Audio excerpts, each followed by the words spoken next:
आज के इस वीडियो में मैं आपको ये बताने जा रहा हूँ कि कैसे आप अपने iQOO Z9 Lite Android mobile phone में अगर आपके मोबाइल से कॉल करते समय आवाज़ नहीं जा रही है, तो इस प्रॉब्लम को आप सॉल्व कैसे कर सकते हैं। आज के इस वीडियो में मैं आपको डिटेल में जानकारी देने वाला हूँ, तो चलिए यहाँ पे वीडियो को हम स्टार्ट करते हैं। देखिए दोस्तों, अगर आपके मोबाइल फ़ोन से कॉल करते समय आवाज़ नहीं जाती है ना, तो इसके सॉल्यूशन के लिए सबसे पहले फ़ोन को एक बार रीस्टार्ट करना है, ठीक है। अगला काम ये करना है कि आपके फ़ोन में फाइल का ऐप है, इस फाइल के ऐप को ओपन करना है। इस ऐप में ना नीचे की साइड ये ऐप्स का ये ऑप्शन टैप करना है। अब यहाँ पे सबसे ऊपर ये सिस्टम ऐप लिखा है ना, इसे टैप करना है। इस वाले पेज में आप नीचे आएँगे तो आपको ये ऑप्शन मिल जाता है एंड्रॉइड सिस्टम, इसे टैप करना है। अब इसके अगले पेज में स्टोरेज एंड कैच का ये ऑप्शन टैप करना है। अब यहाँ पर आपको क्लियर कैच का ये ऑप्शन टैप करेंगे तो आपका कैच के सामने डेटा 0 हो जाता है, ठीक है।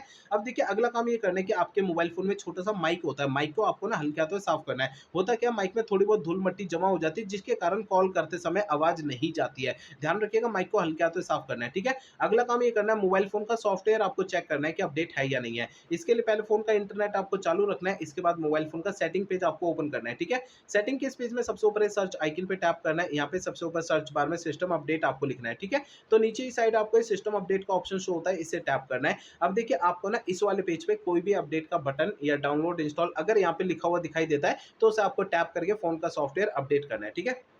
अब देखिए अगला काम ये करना है, आपको अपने मोबाइल फ़ोन को ना रीसेट करना है। देखिए मोबाइल फ़ोन को रीसेट आपको तब करना है जब मेरे बताए हुए पिछले प्रोसेस कोई भी काम नहीं करते हैं, तब आपको फ़ोन को रीसेट करना है, अदरवाइज़ नहीं करना है। फ़ोन को रीसेट करने के लिए आपको फ़ोन का सेटिंग पेज आपको ओपन करना है, ठीक है। सेटिंग पेज में सबसे ऊपर ये सर्च आइकन का ऑप्शन टैप करना है, यहाँ पे सबसे ऊपर सर्च बार और रीसेट आपको लिखना है। नीचे आपको ये ऑप्शन मिल जाता है erase all data factory reset, इसे टैप करना है। इसके अंदर आपको erase all data factory reset पे आप दोबारा टैप करेंगे तो इससे आपका फ़ोन रीसेट हो जाएगा और आपकी प्रॉब्लम सॉल्व हो जाएगी। लेकिन फ़ोन को रीसेट करने से पहले 2 बातों का ध्यान रखना है। पहली बात ये ध्यान रखनी है, आपके मोबाइल फ़ोन का जो डेटा है उसका बैकअप ले लीजिए अपने फ़ोन में, और दूसरी बात ये ध्यान रखनी है, आपके फ़ोन की जीमेल आईडी और उसका पासवर्ड आपको पहले से नोट करके रखना है। तो ये 2 काम पहले करने हैं, उसके बाद फ़ोन को रीसेट करना है, ठीक है? तो मेरे बताए हुए तरीकों से आपकी प्रॉब्लम सॉल्व हो जाएगी, ठीक है ना?